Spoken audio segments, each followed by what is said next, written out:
En la colección de documentales Ezurren Memoria, hasta ahora hemos hablado fundamentalmente de todas las formas de violencia ejercida a raíz del golpe de Estado fascista. Hemos hablado de asesinatos, de humillación, hemos hablado de sufrimiento, pero es justo hablar también de la República.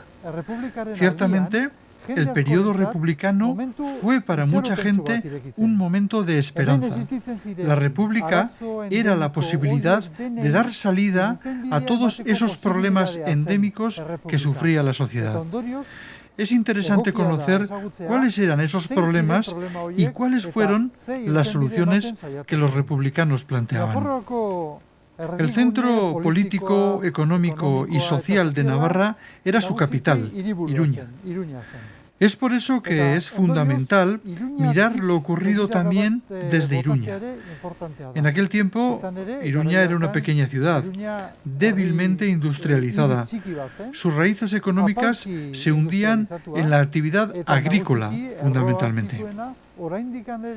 Sin embargo, era aquí donde más soplaban los nuevos vientos de cambio.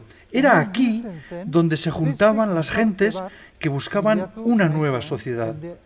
Ejemplo de esas ganas de cambio es la multitud que se congregó en esta plaza el 14 de abril de 1931 para dar la bienvenida a la Segunda República.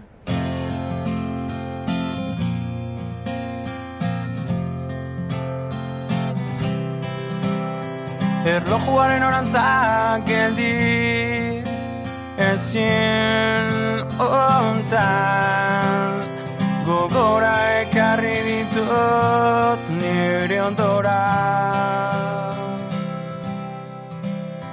Ustekabe zerkare eman zigun aterpeura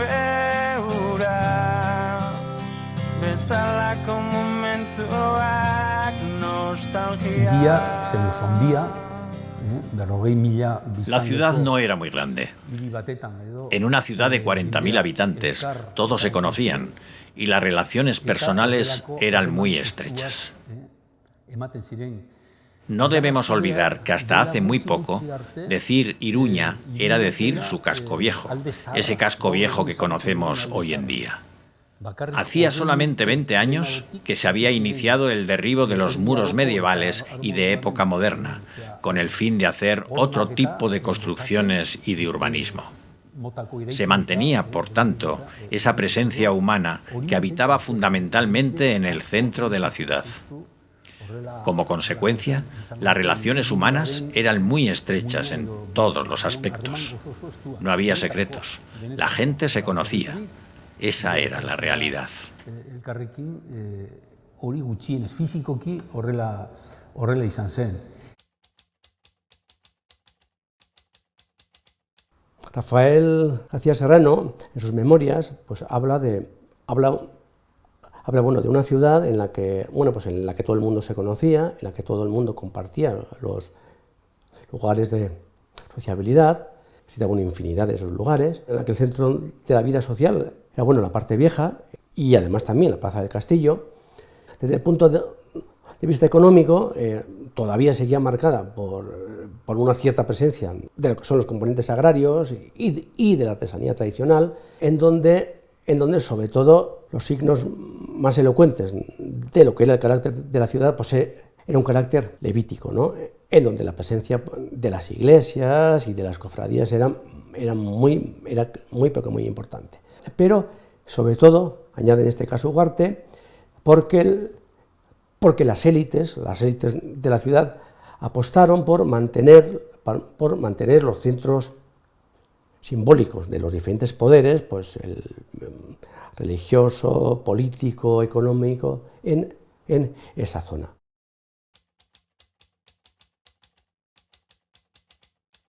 Económicamente, Iruña no era de ninguna manera un centro industrial.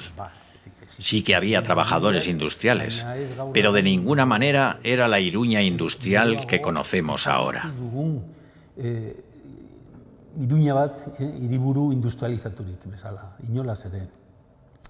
Sí que había trabajadores, pero en empresas pequeñas.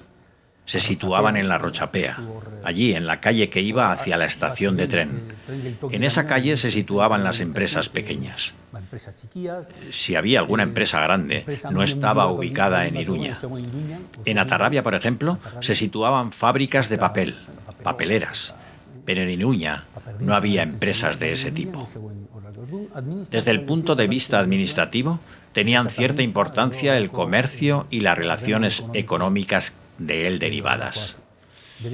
Esas eran actividades a tener en cuenta, esas y la administración, los trabajos administrativos. La Diputación no tenía el tamaño que tiene la de hoy, pero ahí está el centro administrativo y el religioso también. Así era Iruña en aquel tiempo.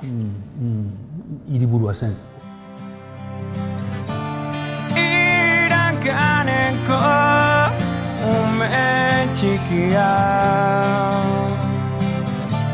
itzuliko ez den inozentzia behin esan zenidan arrazoi zenuen aro bakoitza aztezin. Al igual que ocurrió en muchos sitios, cuando se proclamó la Segunda República, Iruña fue una fiesta. Una fiesta por todo lo alto. Era evidente las ganas que tenía la gente para llegar a otro nuevo escenario político. No hay más que ver la portada de aquel día en La Voz de Navarra. La gente no lo conoce, pero merece la pena verla.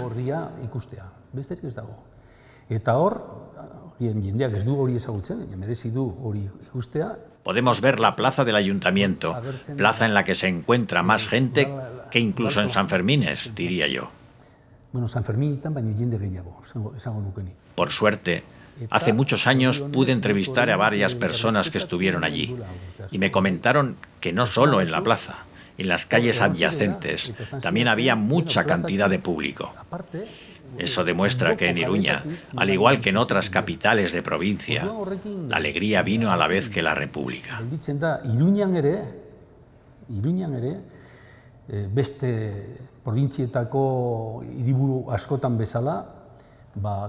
Se alegraban esas personas porque veían una posibilidad de buscar solución y respuestas a algunos problemas importantes. Ese mismo día nació un tiempo político nuevo, esperanzador. Esa era la fuente de la alegría. Bezalako momentuak nostalgia. En cuanto a articulación política, a pesar de que las elecciones municipales del año 31 sale ganadora, también aquí en el caso de Pamplona, como muchísimas ciudades, pues lo que era la conjunción republicano-socialista, era una mayoría inestable, pero además era una mayoría que tal y como se vio pues a lo largo del tiempo, no se adecuaba a lo que era la realidad política ni de Pamplona ni de Navarra en general. ¿Por qué? Porque es que la inmensa mayoría de la población pues estaba pero que muy volcada hacia la derecha.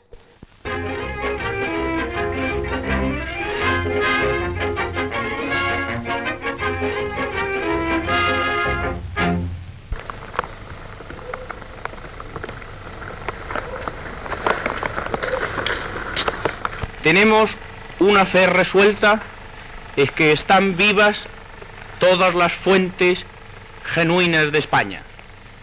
España ha venido a menos por una triple división, por la división engendrada por los separatismos locales, por la división engendrada entre los partidos y por la división engendrada por la lucha de clases. Cuando España encuentre una empresa colectiva que supere todas esas diferencias, España volverá a ser grande como en sus mejores tiempos. Antes de que llegase la Segunda República, la gente vivía bajo la dictadura del general Primo de Rivera. Por lo tanto, ¿cuál era el primero y mayor de esos problemas? Había que crear una constitución democrática. Había que organizar la democracia. Una vez terminada la Primera Guerra Mundial, prácticamente en todos los sitios comenzaron a organizarse las democracias. El ejemplo más claro es Alemania y la democracia de Weimar. Ese es el primer período democrático. Se instauró una verdadera constitución democrática, incluso vista desde un punto de vista social.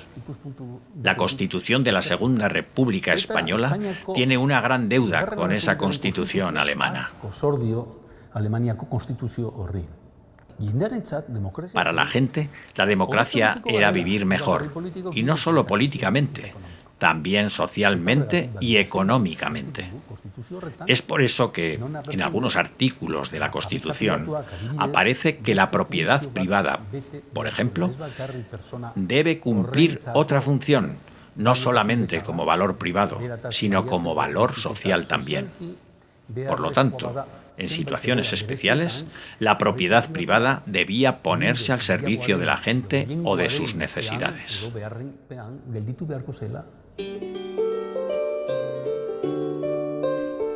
Artículo 3. El Estado español no tiene religión oficial. Artículo 26. Todas las confesiones religiosas serán consideradas como asociaciones sometidas a una ley especial. El Estado, las regiones, las provincias y los municipios no mantendrán, favorecerán ni auxiliarán económicamente. Una ley especial regulará la total extinción, en un plazo máximo de 2 años, del presupuesto del clero. Bueno, como se dice en esta politología, uno de los clivages más importantes que hubo a lo largo de la República de Navarra fue justamente el de la educación. A nivel general, pues y también aquí en Navarra, pues la República pues impulsó una laicización de la educación, un impulso de la educación pública que fue absolutamente discutida por todos los sectores de la derecha, tanto desde los partidos como de todas las asociaciones, como por ejemplo la Asociación Católica de Padres de Familia, que seguían abogando por una enseñanza absolutamente confesional. Artículo 48. El servicio de cultura es atribución esencial del Estado y lo prestará mediante instituciones educativas enlazadas por el sistema de la escuela unificada. La enseñanza primaria será gratuita y obligatoria.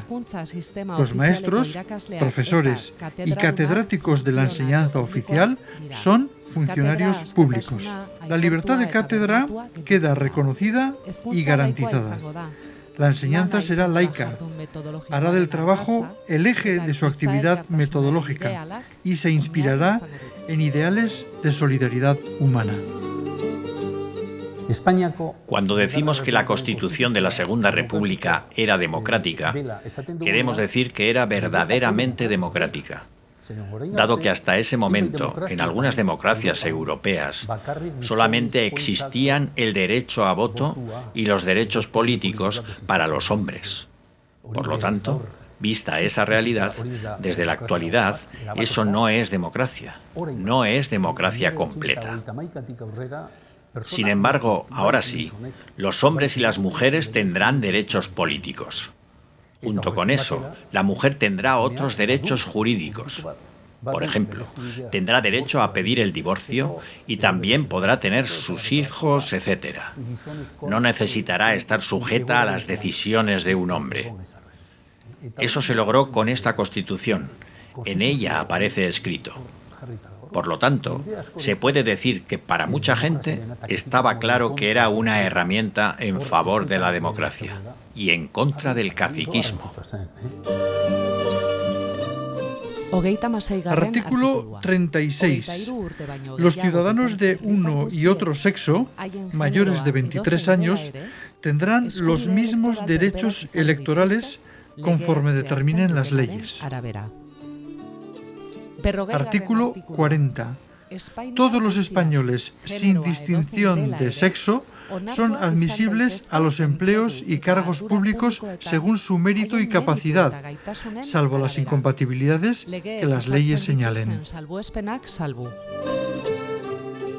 Señalar que desde el año 71 una de las constantes de la derecha y de los grupos más activistas que la apoyaban fue atacar lo que se decía que era el proceso de laicización de la enseñanza que impulsaba la República. Por ejemplo, a principios del año 32 se montó una campaña por la reinstauración de los crucifijos en las escuelas. Luego, en función de los vaivenes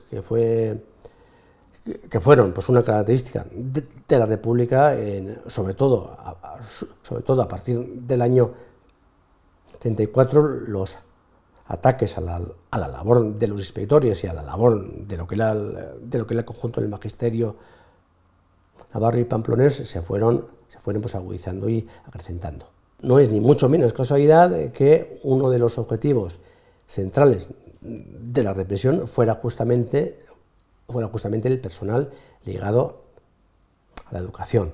De hecho, pues, todo el mundo sabe o ha oído hablar de las decenas de maestros que fueron a partir de agosto del 36 depurados. Es mucho menos conocido el hecho de que de los siete inspectores de educación que había, cinco fueron o bien depurados y severamente castigados, si bien en el caso de uno no se pudo llevar a efecto la depuración porque se marchó al exilio. Artículo 44. Toda la riqueza del país, sea quien fuere su dueño, está subordinada a los intereses de la economía nacional y afecta al sometimiento de las cargas públicas con arreglo a la Constitución y las leyes. La propiedad de toda clase de bienes podrá ser objeto de expropiación forzosa por causa de utilidad social, mediante adecuada indemnización. Con los mismos requisitos, la propiedad podrá ser socializada. En ciertos lugares de España había pocos grandes terratenientes y mucha gente sin tierra. Se calcula que vivían en esas condiciones cerca de 2 millones de personas. Los terratenientes, sin embargo, no eran más de 12.000 personas. Esa realidad se ha localizado, y con razón, fundamentalmente en Andalucía, Extremadura y demás. Pero en Navarra también tenemos nuestra propia Andalucía, también tenemos nuestra geografía latifundista. Esa geografía latifundista se manifiesta en un triángulo de nuestra provincia. Esos grandes terratenientes, en la mayoría de los casos, no vivían en los pueblos, vivían en Iruña. Tenían cargos y tenían relaciones. ¿Cuál era el problema? Que había que dar salida al problema agrario. En Navarra también había que afrontar el problema. Aquí el latifundismo o las grandes propiedades tienen nombre propio: corralizas, o lo que es lo mismo, grandes extensiones de tierras comunales que se privatizaron. Las personas que defendían que esas corralizas debían volver a manos públicas eran políticos, eran de izquierda, de la UGT, nacionalistas. Manuel de Irujo y otros eso defendían, y también se movían en Iruña, en la medida que era el centro político para decir: aquí estoy. De las características de la Pamplona de entonces era también la presencia de los militares.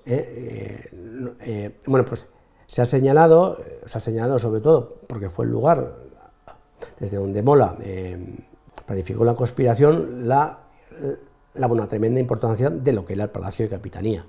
Pero también estaban, además del Palacio de Capitanía, cuarteles de infantería, caballería y tal y cual que había en lo que es ahora la zona del primer ensanche. No hay que olvidar que, tal y como señalan Ugarte y García Serrano, las actividades de los militares también bueno, solían transcurrir, incluso cuando salían de maniobras, también volvían a la ciudad por diferentes zonas y tal y cual, o sea, pues era una presencia muy grande y muy habitual. El militarismo es que la institución militar interfiera en los asuntos de los civiles, en la vida política. Eso es el militarismo. En España existió desde siempre, en el siglo XIX, en el siglo XX. Con la Segunda República quedó bien claro que en el ejército había de todo. Había muchos republicanos, pero sin duda estaba claro que el ejército debía estar a las órdenes del poder civil, a las órdenes del Estado. Baina dudarik gabe, armada estatuarenpean gelditu behar zela. Esto es, que debían estar a las órdenes de las decisiones políticas de personas civiles, y no como habían hecho hasta entonces, jurando personalmente ante el rey sin tener en cuenta a la ciudadanía.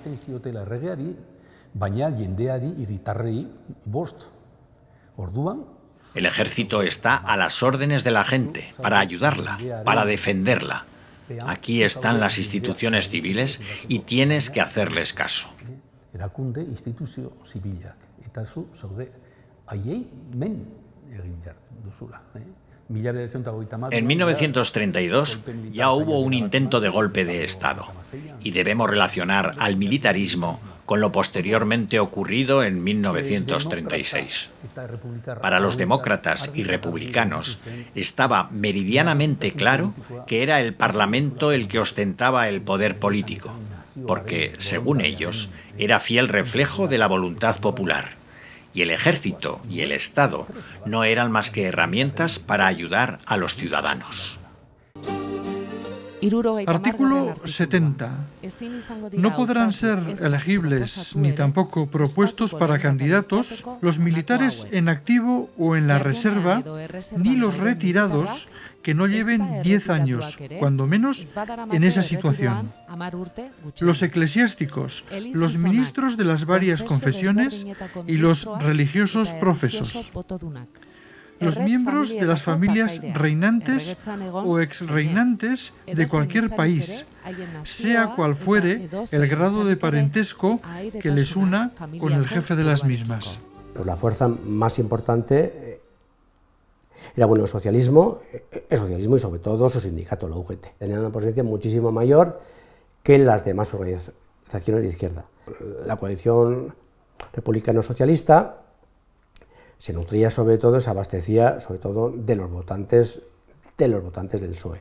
Esos votantes de izquierda no estaban, como algunos pretenden señalar, estaban confinados en el extrarradio. No eran votantes ubicados solamente en lo que es el barrio de la Estación, pues y la Rochapea, aunque allí sí que eran mucho más fuertes, pero estaban a fin de cuentas repartidos por todo el casco viejo. En toda la parte vieja había porcentajes de votantes de izquierda relevantes, no eran una minoría ínfima ni mucho menos.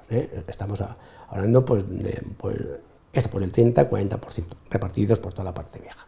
Hay que diferenciar sobre todo a los socialistas de los republicanos de izquierda. Por extracción social, porque los republicanos de izquierda, pues en una gran parte, pues procedían de la exigua burguesía, clase media, laica, republicana que había en Pamplona, porque eran buenos sectores de clase media mucho más ilustrados que el resto de la izquierda. Sobre ellos se abatió una represión absolutamente salvaje, precisamente por el hecho de que, por proceder de sectores de la burguesía, los sectores de la burguesía mucho más vinculados a los diferentes partidos y los de derecha siempre vieron en ellos como unos traidores de clase. Artículo 11. Si una o varias provincias limítrofes con características históricas, culturales y económicas comunes acordaran organizarse en región autónoma para formar un único núcleo político-administrativo dentro del Estado español, presentarán su estatuto con arreglo a lo establecido en el artículo 12. ¿Dónde se concentra el problema relativo al centralismo? En Cataluña. Es más, no se puede entender la Segunda República sin Cataluña. Fue Cataluña un importante motor para el advenimiento de la República, por su población, por la cantidad de diputados y demás. Pero en este caso, y esto también desde hace mucho tiempo, el catalanismo político era muy popular. Estaban ERC y otros partidos políticos catalanistas y republicanos. Entonces, cuando nombro el problema territorial, quiero decir, ese problema se denomina centralismo. Los demócratas veían claro que no se podía construir una democracia desde un Estado centralista y estaban convencidos de que algo se debía hacer al respecto. En ese contexto se buscaron diferentes soluciones y finalmente se posicionaron a favor de que algunos territorios históricos o nacionalidades históricas, como diríamos hoy, tuvieran un régimen especial. Esos son los intentos de creación de un estatuto de autonomía para Cataluña y para Euskal Herria.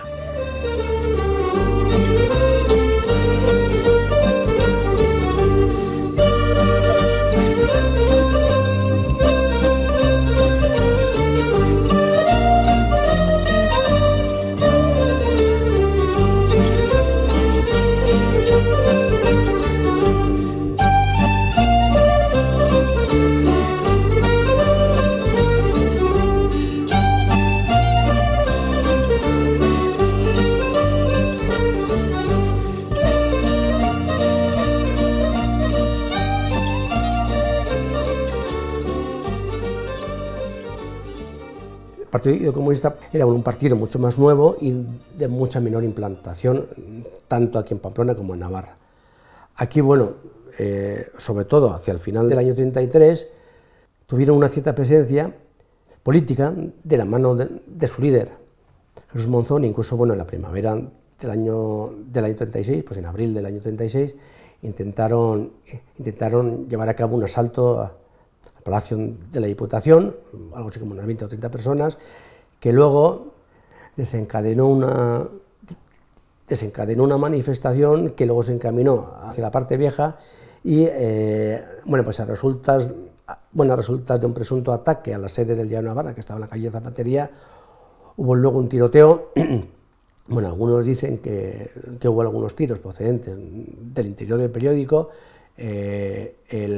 y luego también intervinieron las fuerzas del orden y hubo ahí varios muertos y heridos en ese incidente.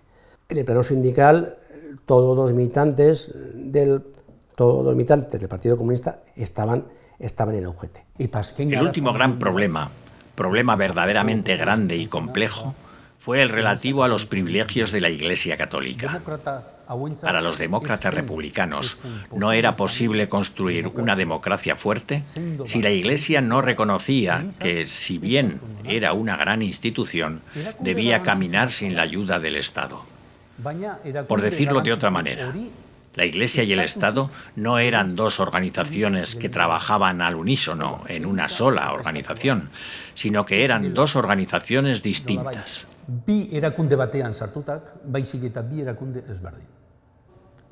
Muchos republicanos, aun siendo creyentes, tenían claro que era necesario separar las organizaciones. Esos son los grandes problemas: la democracia, las relaciones del Estado con la Iglesia, el militarismo, la territorialidad, el modelo territorial en el nuevo Estado y la reforma agraria. Esos son los problemas que heredó el gobierno provisional, pero sobre ellos se llevaba mucho tiempo debatiendo. Pero desde el año 34-35 se articulan también en Pamplona las milicias antifascistas, obreras y campesinas, en las que sobre todo pues hay presencia de los comunistas, comunistas ugetistas, porque como he dicho los comunistas estaban pues en la UGT, en la que también convergieron las juventudes de izquierda republicana. Bueno, en algún libro se han presentado pues algunas fotos de elementos del SMAOC haciendo entrenamientos militares o pseudomilitares en la Rochapea, y ahí aparecen muy, pero que muy pocas personas, al frente de las cuales estaba Juaniz, y hay varias personas residentes en aquel barrio. Pero en algunas fotos de una concentración que hubo el 1 de mayo del 36, se ve que en el frontón Jayalay que se puede contabilizar pues algo así como 80, 90 o 100 miembros. Curiosamente, después de ese mitin en concentración, luego pues hubo un desfile por toda la parte vieja y al final acabó la Plaza del Castillo, en la que estos militantes de la OSMAOC desfilaron pues a la luz de todo el mundo, dándose a conocer con la mayor de las inocencias, ¿no? Porque luego, obviamente, si no estaban fichados de antemano, que es que con toda seguridad lo estarían, ya a partir de entonces ya su identificación ya era absolutamente plena. Artículo 46. La República asegurará a todo trabajador las condiciones necesarias de una existencia digna. Su legislación social regulará los casos de seguro de enfermedad, accidente, paro forzoso, vejez, invalidez y muerte, el trabajo de las mujeres y de los jóvenes, y especialmente la protección de la maternidad, la jornada de trabajo y el salario mínimo y familiar, las vacaciones anuales remuneradas.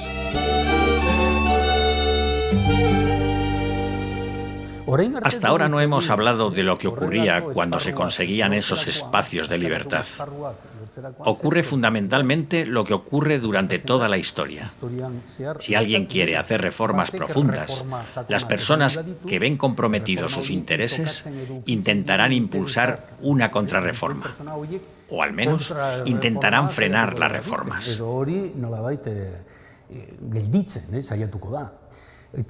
Esa dinámica es la que define el día a día de la República.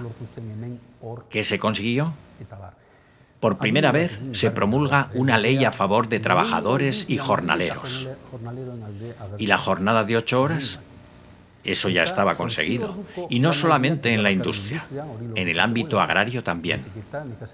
Pero, ¿cómo hacer para que se cumpla esa ley social? Esa es la cuestión. Ya sabemos qué clase de equilibrios políticos hay en cada pueblo. Las soluciones también se darán con respecto a esos equilibrios. La ley es así. Dice tal cosa. Pero muchas veces los alcaldes de derechas no cumplían la ley. En abril de 1934, cuando un obrero ujetista mata en su despacho pues, a un constructor, a Ezequiel Lorca y a su contable. Por los días posteriores pues asistió absolutamente a una criminalización de las organizaciones de izquierda, sobre todo del UGT, por parte de Diario Navarra, por parte del Pensamiento Navarro, subrayando que aquel asesinato era un asesinato planificado desde la sede del UGT, algo que yo no he podido corroborar en absoluto. Señalar que Ezequiel Lorca era nacionalista. De hecho hay una esquela de una hija suya que está en Euskera, era la voz de Navarra, o sea que no pertenecía a lo que era ni la derecha tradicionalista ni a la derecha conservadora agrupada en los sectores de Unión Navarra.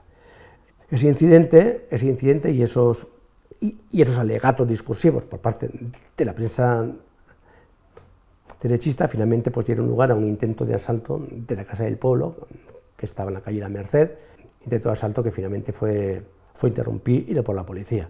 Luego, a lo largo de los años posteriores, sobre todo a lo largo de la primavera del año 36, se constata la presencia de un fuerte activismo callejero y de unos incidentes de lucha callejera sobre todo pues en abril y principios de mayo. En 1932, 33 y 1934 ocurrieron luchas sociales verdaderamente fuertes. Para algunos es síntomas de inestabilidad. Yo, en cambio, lo veo de otra manera. La gente fue capaz de luchar y, por otra parte, tuvo libertad para defender sus intereses, para organizar sus luchas. En 1934, las luchas sociales fueron terribles. En junio se hizo una huelga general de jornaleros en toda España, la cual tuvo una gran respuesta en Navarra y después, en octubre, la llamada Revolución de Asturias. En definitiva, no era más que un movimiento para defender la democracia. No, la verdad, el impacto de las diferentes huelgas generales que hubo, bueno, pues en Navarra y en Pamplona,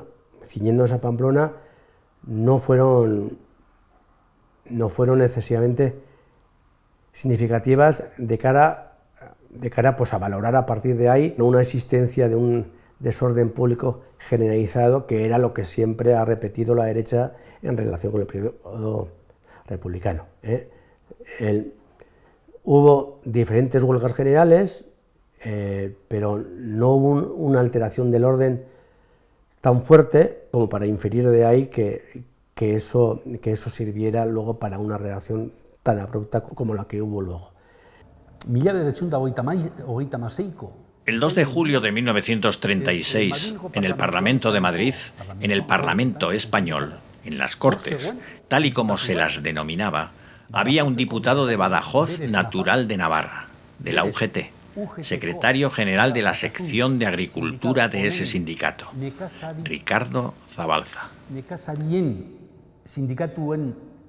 Hay que decir que esa sección tiene prácticamente la mitad de la militancia de todo el sindicato, seguramente unos 350.000 afiliados. Y en esas está Ricardo Zabalza, leyendo en las Cortes la Ley de Recuperación de Propiedades Municipales de Navarra para que sea aprobada. La mayoría del Parlamento está a favor de la aprobación. No solamente en Navarra, en otros sitios también, pero especialmente en Navarra. Y se aprobó. Se aprobaron los primeros 2 artículos. No dio tiempo para más. No podemos ni imaginar lo que se hubiera podido conseguir con aquella reforma. Era una revolución, ¿eh? Esa reforma iba a poner patas arriba la estructura de la propiedad de la tierra imperante durante los siglos XIX y XX, y los municipios iban a recuperar lo que era suyo. La guerra cortó esas iniciativas, la guerra civil. Si no, la República hubiera continuado con sus problemas, claro está, dado que los problemas que hemos analizado no eran coyunturales. La cuestión era analizar cómo resolverlos, intentar resolverlos. Y esa es una gran razón para ensalzar al régimen de la Segunda República, dado que lo intentaron desde el primer momento. Pensar que se iba a buscar una solución buena para todos es otra cosa. La República necesitaba realizar muchos y profundos cambios, y quiso hacerlos. Pero para poder realizar esas profundas reformas, es de sobra conocido que se necesita tiempo. Y precisamente eso fue lo que no tuvieron los republicanos.